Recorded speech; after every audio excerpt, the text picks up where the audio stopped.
Cárdenas, que pues, usted no necesita presentación, ingeniero, pero me dijeron que leyera este párrafo.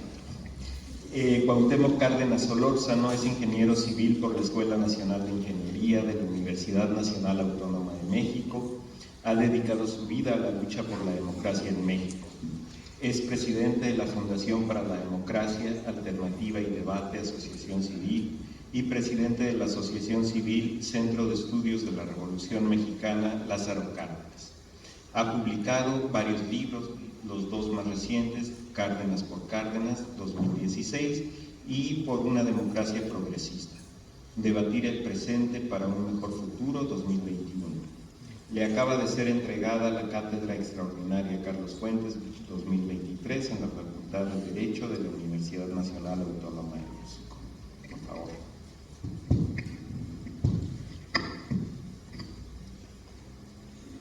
Muy buenas tardes a todos.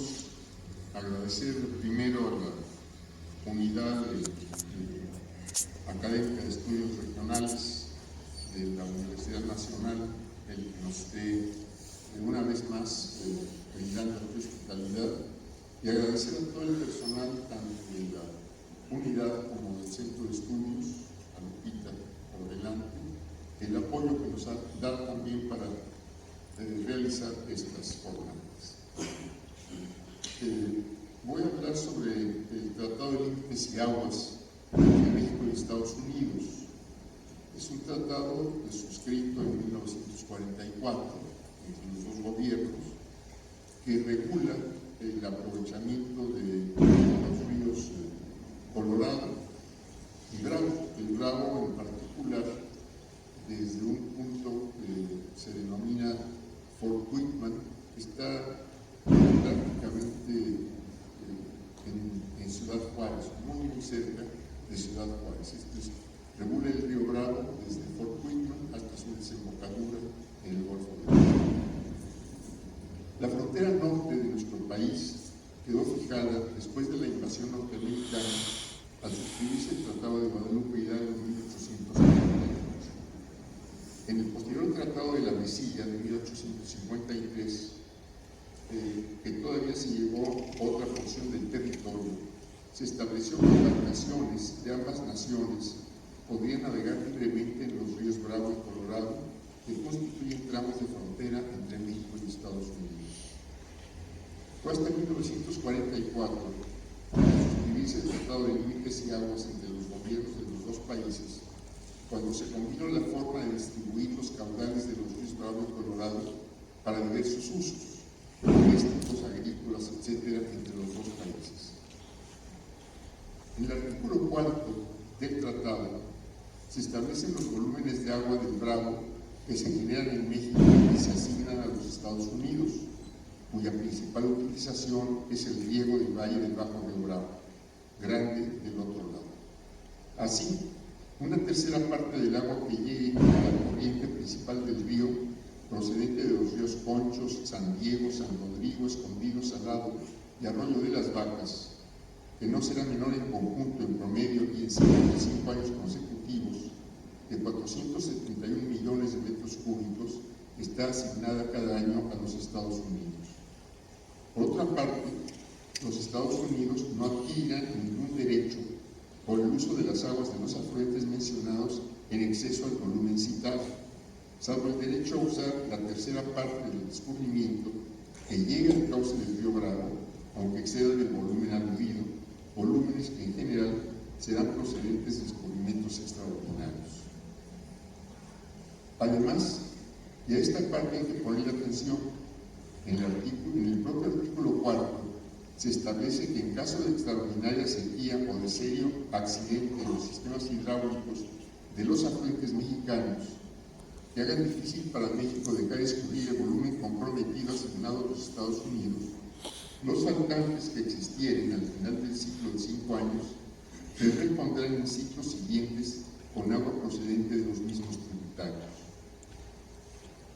En el artículo 10 del tratado, refiriéndose al río Colorado, se garantizan a México 1.850 millones de metros cúbicos que se entregarán cada año. Se precisa también que en cualquier año en el que exista en el río Colorado agua en exceso a la necesaria para abastecer los consumos en los Estados Unidos y el volumen garantizado anualmente a México, los Estados Unidos se obligan a entregar a México cantidades adicionales hasta por un volumen total que no exceda 2.000 millones de metros cúbicos. En el mismo artículo 10 se establece también, y aquí llamo también la atención, que en los casos de extraordinaria sequía o de serio accidente al sistema de irrigación de los Estados Unidos que haga difícil entregar la cantidad asignada a México, ésta se reducirá en la misma proporción en que se reduzcan los consumos de los Estados Unidos. Como puede verse, existe un manejo diferente en los casos de sequía y de imponderables de las aguas de los ríos Bravo y Colorado, que un país debe entregar al otro, que evidentemente no dependen de las voluntades o medidas que tome cualquiera de los dos gobiernos, sino de fenómenos naturales como la lluvia o accidentes imprevisibles. Si México, por causas que no están bajo control humano, no puede entregar los volúmenes de agua de la cuenca del río Bravo asignados a los Estados Unidos en los tiempos convenidos, los volúmenes faltantes deben reponerse en ciclos siguientes. Si el caso fuera que Estados Unidos, por sequías u otros imponderables, no puede entregar los volúmenes de agua del río Colorado comprometidos para México, a llorar de un lado y otro de la frontera. En este caso, no procede ninguna compensación. Frente a esta situación, el gobierno de México debería plantear la revisión del tratado para que diese condiciones equivalentes en los casos de sequía u otros imprevistos en las cuencas de los ríos Bravo y Colorado. Si se presenta una sequía, la afectación debiera considerarse por igual en ambos lados de la frontera. Ahora una observación de carácter técnico. Los volúmenes de agua que un país debe entregar al vecino se fijaron en 1944. De entonces para acá han transcurrido casi 80 años, por lo que desde el punto de vista técnico debiera revisarse el comportamiento hidrológico de ambos ríos en esas 8 décadas, lo que permitiría ver si los volúmenes que se asignaron a ambos países debieran o no modificarse, pues 80 años en el comportamiento hidrológico pueden mostrar diferencias a lo que se conocía 80 años atrás. Revisar el comportamiento de estos dos ríos debería ser trabajo urgente a realizar por la binacional Comisión de Límites y Aguas. Y ya que estamos hablando de pendientes en nuestros límites internacionales, transcribo unos párrafos que se refieren al archipiélago norte, las islas de Santa Cruz, Santa Rosa, Santa Catalina, San Clemente, San Nicolás, San Miguel, Anacapa y Santa Bárbara, con superficie conjunta de 909 kilómetros cuadrados, situadas en el Océano Pacífico frente a las costas de California. Dicen así: en 1852, sin mediar previo aviso, el gobierno estadounidense tomó posesión del archipiélago del norte y su nombre mutó en un parpadeo. Las razones de su proceder rozaban la ilegalidad. Tras la derrota de las tropas mexicanas y la firma del Tratado de Guadalupe Hidalgo en 1848, México se vio obligado a vender buena parte de sus territorios norteños. La Alta California estaba entre ellos, y a los vencedores de la guerra les pareció una espléndida idea que este territorio también incluyera las islas cercanas. Por el contrario, en el tratado no se especificaba la entrega de estos territorios. Las islas, de alguna manera, estaban en una suerte de limbo jurídico. Ante estos hechos, el gobierno mexicano inició un largo proceso de reclamación. Desde los tiempos de don Porfirio hasta nuestros días, las voces que claman por la devolución de estos territorios se han escuchado intermitentemente. Las sociedades geográficas finiseculares y los puntos de acuerdo que se han presentado ante el Poder Legislativo son prueba de ello. Incluso, el orgullo chicano se mostró en estas islas cuando, a comienzo de los años 70 del siglo pasado, fueron tomadas por los boinas cafés, activistas mexicanos, chicanos y latinos. A pesar de todo, hasta ahora no ha habido una respuesta satisfactoria. El limbo se convirtió en posesión de facto por parte de los del archipiélago del norte, hoy Channel Islands. Sobre estas islas, el gobierno mexicano presentó en 1947 una reclamación que se clasificó como documento confidencial.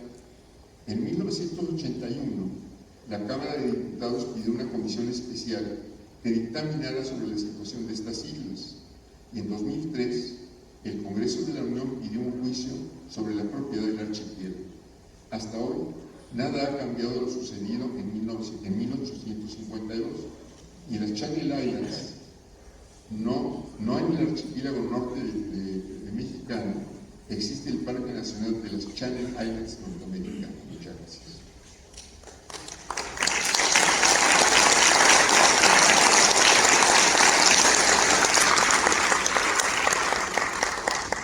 Muchas gracias, ingeniero.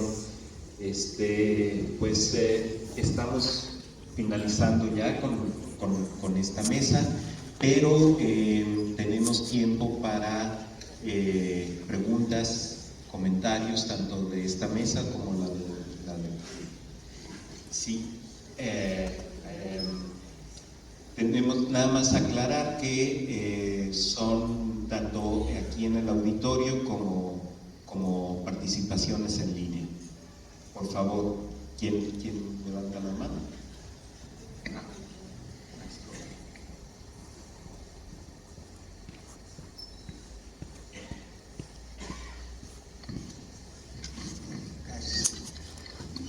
A reserva de seguir platicando,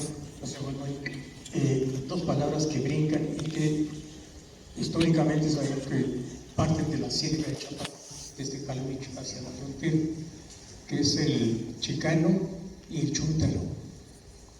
Chicano y chicampiano es lo mismo, es decir, el que es joven, pues chico, de aquí para allá. Todavía Isaiza, las hermanas Padilla manejan chicano en ese sentido. Luego seguimos platicando.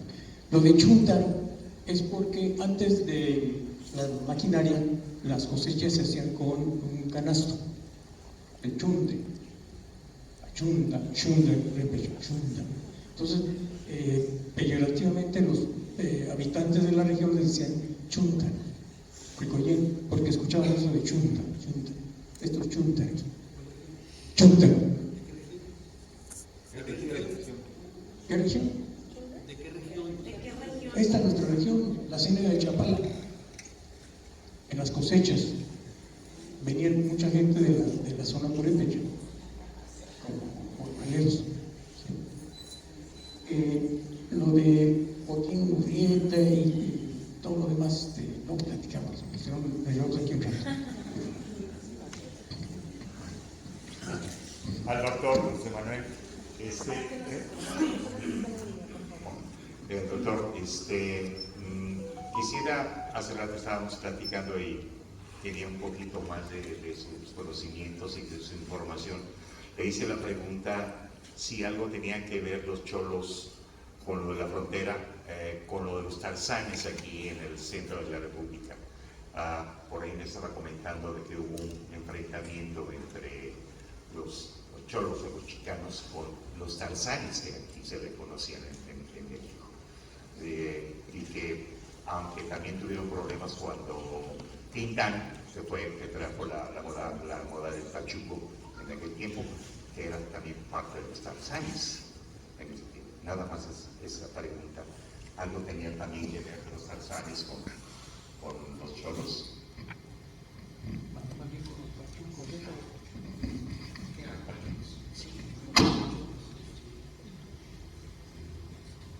Bueno, estamos comentando que tal vez lo mejor sería juntar las preguntas. ¿Alguien más tiene alguna pregunta o comentario? Ustedes nos informan si hay alguna. Tenemos una entonces, pregunta. Sí, en realidad es un enfrentamiento discursivo, es una recreación, es una canción, en realidad es una canción que se llama El Pachuco y el Tarzán, que también le llegó a cantar Tintán. Dice que en Ciudad Juárez, Chihuahua, frontera del Paso, Texas, se encontraron 2 pachucos encerrados tras las rejas. El primero era Tarzán, de la capital venía. El segundo era Pachuco, de Carifas, Sanía. Entonces el desencuentro está que empiezan ellos, están dentro de la cárcel y empiezan a hablar. Y uno dice, es que, ¿por qué te encerraron? Es que pedí una birria. Entonces la birria me dio una cerveza. Entonces empieza el desencuentro, es que la birria es cerveza o es comida. Entonces empiezan una serie de desencuentros del habla del centro del país con el habla fronteriza, y ese realmente es lo que sería, no fue un enfrentamiento real, sino fue básicamente una recreación, porque son contemporáneos efectivamente los tarzanes que también se dan en el contexto del centro del país, y eran tarzanes justo por el peinado de cola de pato de Johnny Weissmuller, el primer tarzán. Y bueno, en fin, de ahí, pero sí tuvieron una fuerte presencia, sobre todo en el estilo, el tacuche, el sud, lo recuperaron. Después hay un cruce de palabras que empiezan a darse de una manera más transfronteriza. Y efectivamente el caso de Tintán es muy importante porque, mira, Tintán, alias Topillo Tapas, alias La Chiva, era un jovencito que creció en el barrio La Chaveña, en Ciudad Juárez. Entonces, en un momento que iba la caravana de Paco Miller, que acostumbraban ir con los artistas, a la hora de querer cruzar la frontera había un artista que tuvo un problema por marihuana. Digamos que empiezan a buscar un sustituto y Topillo Tapas hacía imitaciones de Tintán y de personajes de la farándula mexicana. Y pues hay un muchachito ahí que tenía un programa de radio que se llamaba El Barco de la Ilusión, y lo incorporan y ahí le cambian el ponen Tintán. Pero él creció con la teórica de los pachucos, no era después va a ser la túrica con los cholos, se va transformando el slang. Por eso Tintán era extraordinario en el manejo del slang del pachuco, ¿no? Él creció allá. Y por cierto, ahorita en la colonia Guerrero hay una exposición en honor a Tintán, que me echó Caluz, que me dejó escribir un texto para eso. En 1944 se da esta explosión, cuando Tintán ya tiene un arrastre muy fuerte y llega a México, y entonces se despliegan todas las fuerzas, digamos, en contra de la jerigonza tintanesca, ¿no? Como decía José Vasconcelos. Y lo que era el suplemento cultural, en la ventana del periódico Novedades, se da el gran debate donde entra José Vasconcelos, entra Salvador Novo, entra Octavio Paz, que ya de por sí alucinaba a los pachucos, y se asoma el pachuco. Entonces ellos ven en Tintán el ingreso de esta cosa de corrupción, y sobre todo del pachuco, al cual lo detestaban. Incluso Cantinflas, si yo fuera diputado, en ese mismo contexto, escribe en esa película, donde ustedes ven, hay una ventana enorme donde dice: no se admiten pachucos porque me caen gordos. Cantinflas odiaba a Tintán, que vino y realmente lo superó en muchos sentidos. Pero aquí lo interesante es que José Vasconcelos regresa a esta perspectiva que había planteado en La Tormenta, en relación con lo que sería él veía en Tintán a la figura del pocho principalmente, y lo debatía a partir del lenguaje, de esta recreación lingüística de Tintán. Salvador Novo yo creo que era mucho más interesante en ese sentido. Salvador Novo lo que dice es: lo que pasa es que no estamos entendiendo, dice, los deturpadores de Tintán eran el tiro, porque Tintán no es el problema. Tintán representa un problema mucho más grande que la figura de Tintán, y representa las condiciones de nuestros paisanos, de los mexicanos en Estados Unidos, y procesos sociales mucho más profundos. Y termina con algo que a mí me fascina, dice Salvador Novo, dentro de ese debate, dice: lo que pasa es que Cantinflas representa la inconsciencia del mexicano, mientras que Tintán representa su incómoda conciencia. Después vendríamos Ibáñez con el pachuco en sujeto singular, Arturo Madrid Varela, ya todos los, digamos, después trabajamos más formalmente el tema de los pachucos. Ojalá seguramente también estaría, lo ponemos ahí. Gracias. Creo que hay una participación Sí, tenemos comentarios a través de Zoom, tenemos felicitaciones para los ponentes y Alicia Gil Castillo pregunta, ¿en la actualidad en alguna región del país se observa la presencia de algunos de estos personajes?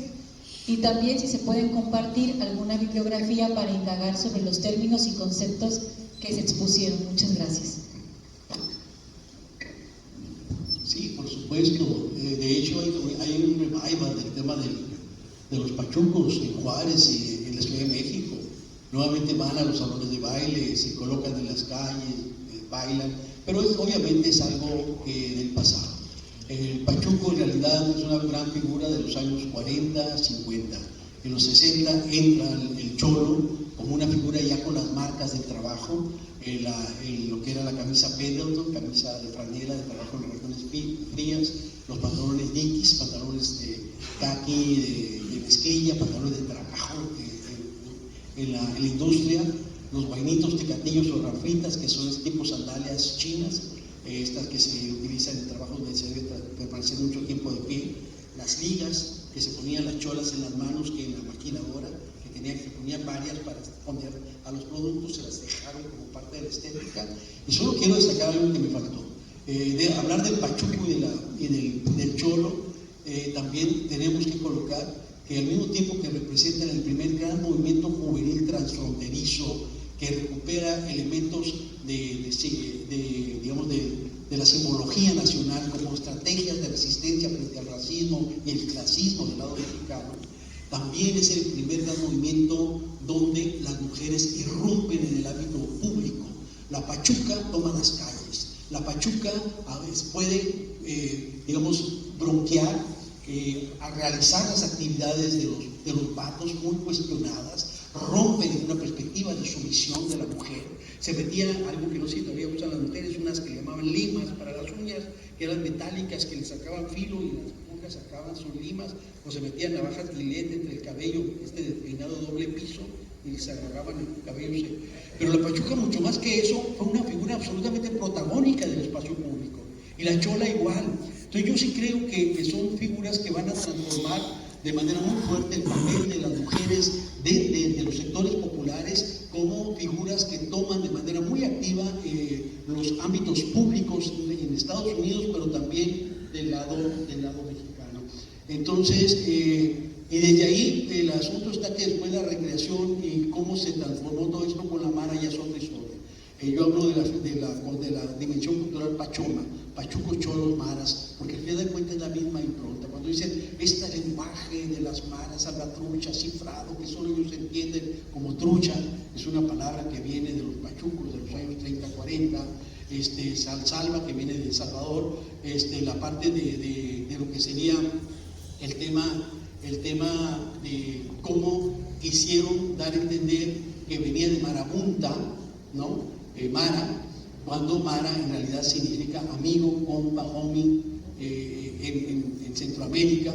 Entonces toda esta construcción estereotipada, que pues, no puedo hablar ahora porque sí me extendería mucho, pero sí lo que me interesa destacar es que sí hay fuertes recreaciones, que el pachuco obviamente es una historia que tiene mucho que aportó mucho como el primer fenómeno prototípico de la resistencia social, política, cultural chicana. En un primer momento no lo reconocieron. Cuando en la Segunda Guerra Mundial la policía decía, ahí los verdaderos enemigos no están en los frentes de guerra, sino en los barrios mexicanos y chicanos. Lo que hay que decir es que parte de esto después va a ser revalorado. Por eso, desde esos 4 grandes ejes del movimiento chicano. Reyes López Tijerina, acá en Tierra Amarilla y la lucha por la tierra, José Ángel Gutiérrez en Crystal City, posteriormente el fundador del Partido de la Raza Unida, César Chávez y Dolores Huerta, acá en Delano, y todo lo que fue la fundación del Sindicato de Trabajadores Agrícolas, y bueno, y asociado al Teatro Campesino, que justo hablábamos de Luis Valdés y todo lo que implicó, que un poco la recreación de los actos de Bertolt Brecht, de recrear las condiciones de vida de los mexicanos como forma de adquisición de conciencia, y Jorge González y los Brown Berets, esta que fue, digamos, una figuras similares a los de los Panteras Negras, que tenía básicamente que ver con un movimiento que apostaban por una guerrilla urbana y que, bueno, Aero Joaquín se convierte en un himno de toda esta perspectiva de resistencia. La bibliografía, si gustan, se las paso por escrito para que ustedes puedan compartir.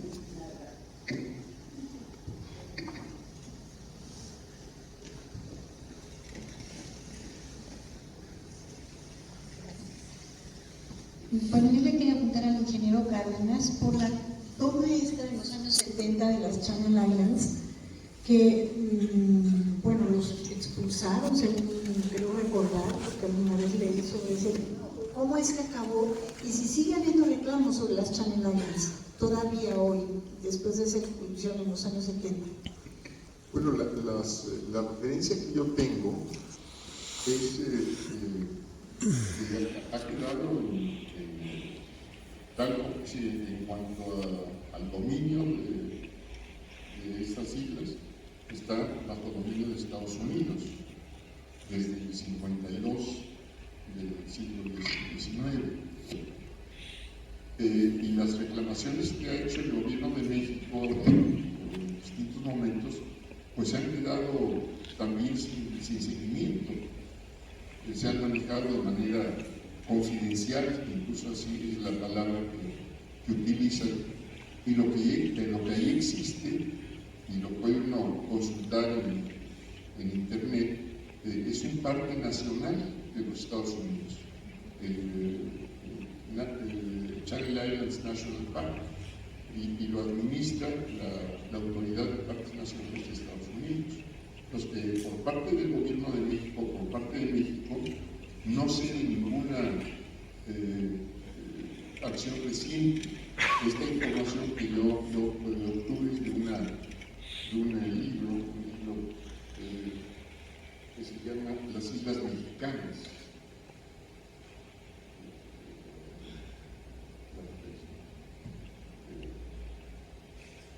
Tierra a la vista, 50 islas mexicanas. Es una edición pequeña y es de ahí de donde yo encontré esta información. Muchas gracias.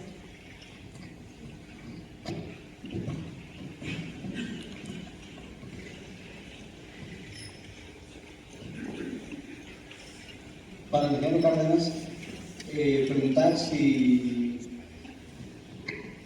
tengo entendido que hay o hubo un déficit por parte de México en entrega de agua del río Bravo. Creo que ya eran varios años que sucesivamente se habían incumplido las entregas de parte de México, y no sé si a la fecha ya se haya disminuido o saldado ese déficit, y sobre todo en términos pues de la situación hidrológica, la situación climática, ¿qué perspectiva se tiene respecto de ese déficit? Y por otra parte, preguntar si del lado del río Colorado no hay, ahora los tratados del TEMEC y el libre comercio, ese tema en la parte de la negociación para compensar la desigualdad y el trato de ambas cuencas. Muchas gracias. Bueno, en el caso del déficit, hasta donde yo tengo entendido, en este momento no hay ningún faltante. Esto es la falta de entrega que se presentó hace ya algunos años ya se compensó, ya con el tiempo se compensó, pero lo que sí subsiste es que para el río Colorado, para el río Bravo, hay que compensar cuando no se cumple con la cuota. Y en el caso del río Colorado, pues simplemente nos amolamos de los dos lados. Sí, yo diría es inequitativo la forma como se maneja un río y otro. En el caso del río Colorado, prácticamente todo el río escurre en los Estados Unidos, y ahí se hay presas, etc. En el caso del río Bravo, a partir de donde está regulado por el Tratado de Límites y Aguas, todos los afluentes importantes, muy pequeños arroyos, van del lado mexicano hacia el cauce principal del río Bravo. Entonces, si aquí hay sequía, tenemos que compensar en el caso del río Bravo. Y si en el caso del Colorado hay sequía, pues allá no se compensa nada. Entonces yo digo, son dos situaciones totalmente contrarias, porque en un caso pues es la naturaleza la que impuso la sequía o algún accidente que pudiera haber en los canales de distribución o alguna cosa de esas, y en el caso del río Bravo nos toca compensar sea por sequía o sea porque hubiese algún accidente en los sistemas hidráulicos, hidrológicos que llevan al cauce del Bravo. Entonces yo lo que señalo es la diferencia de tratamiento en un caso y otro. Y por otro, que cuando se establecieron los volúmenes que se asignan a un país y a otro, pues fue hasta 1944. De 44 ahora son 80 años más. Y el comportamiento de cualquier río, de cualquier cuenca hidrológica, pues tiene variaciones, porque hay ciclos de sequía, hay ciclos de abundancia, etcétera, y habría que considerar 80 años que han transcurrido ya con los ríos regulados. Habría que ver qué ha pasado en 80 años para ver si se mantienen los mismos volúmenes o deben modificarse esas cuotas. Simplemente lo que se está planteando.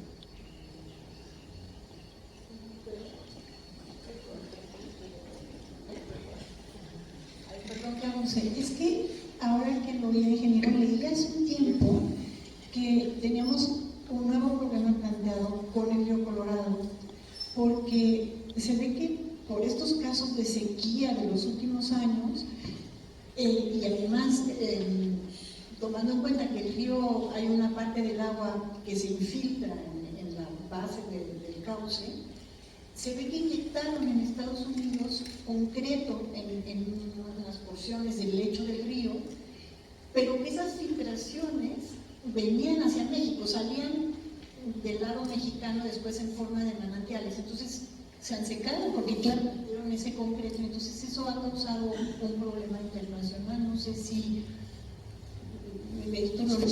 sin duda es un efecto de las obras que se han hecho. Se supone que las obras en los dos cauces están reguladas y están aceptadas por la Comisión de Límites y Aguas. El tratado establece, entre otras cosas, la creación de una comisión, la Comisión de Límites y Aguas, que es la que autoriza las obras, etc. Entonces, después de la suscripción del tratado, por ejemplo, se construyeron las dos presas importantes binacionales en el curso del Bravo, la presa Falcón y la presa de la Amistad. Y evidentemente cualquier construcción en un lado o en otro pues tiene alteraciones a los ciclos naturales, y en este caso el cortar aguas subterráneas seguramente está afectando del lado mexicano. No sé en qué proporción, eso habría que ver en qué proporción, y habría que ver si esto estuvo autorizado, si no estuvo autorizado, y habría que investigar. Las presas estas están más arriba, el Aculich y la Parque, todas esas del río Colorado, supongo que eso es más antiguo, ¿verdad? Que eso ya fue antes.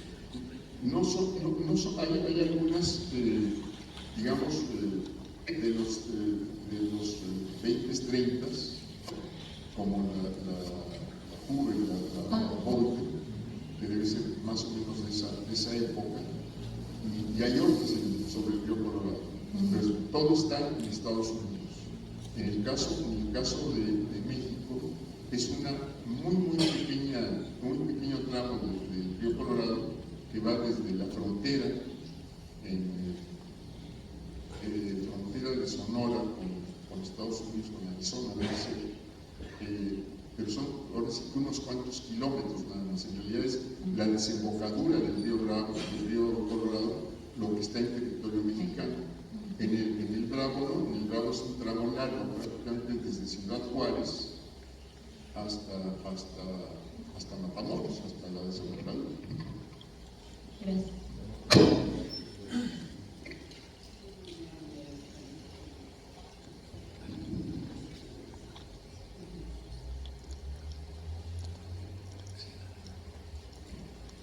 Bueno, pues Entonces pasaremos a invitar a la doctora Adriana Sandoval Moreno, si nos hace el favor de subir para la clausura de las jornadas, por favor.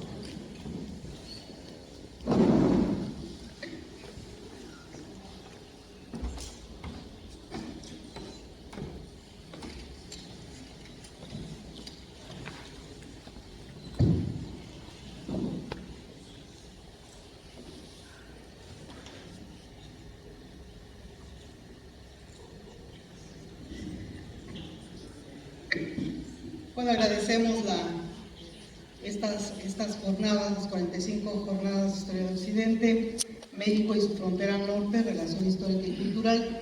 Seguro que los temas que se han expuesto aquí, que se han presentado y todas las dudas que han suscitado, todavía generará un camino para proyectar las siguientes jornadas de Historia de Occidente, probablemente la frontera norte, la frontera sur, porque todavía hay mucho todavía que analizar, que presentar.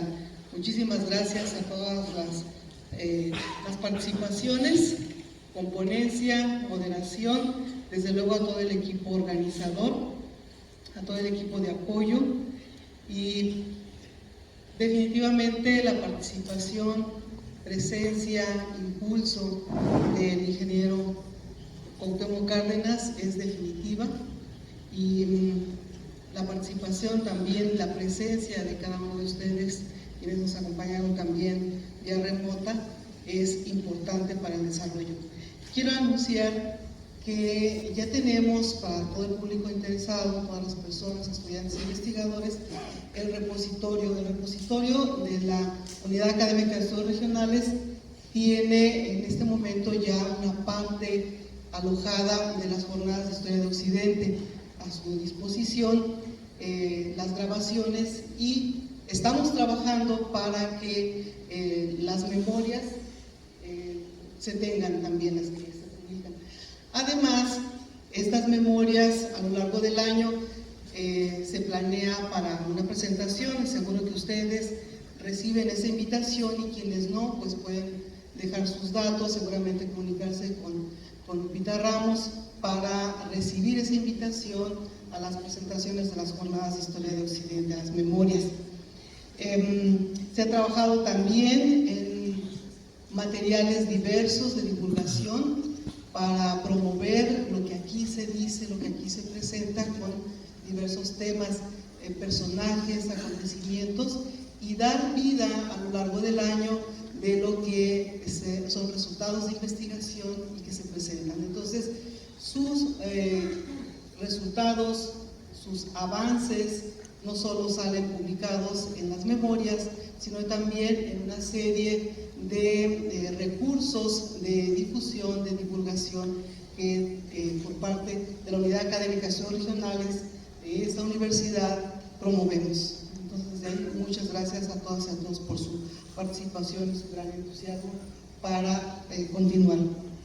Bueno, desde luego, si alguien requiere de una información más específica, pues con gusto se la podemos proporcionar, ya sea al área de difusión, consulte en el repositorio, y con Lupita Ramos, a quien también agradecemos. ¿No te veo, Lupita?